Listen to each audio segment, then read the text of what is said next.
هي الفروج 4 معالق كعك، وقلت لك الكيلو بده 200 جرام كعك بدون سمسم، رشة فلفل اسود، ربع معلقة ملح او نص معلقة صغيرة او ربع معلقة كبيرة، براس المعلقة شوية زنجبيل، وبراس المعلقة هيل مطحون.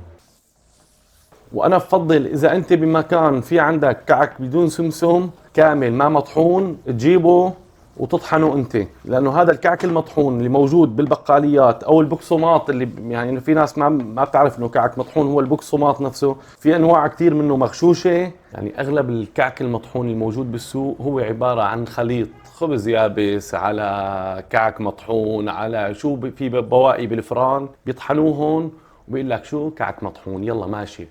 بدك تاكل اكلي على كيفك جيب وطحن.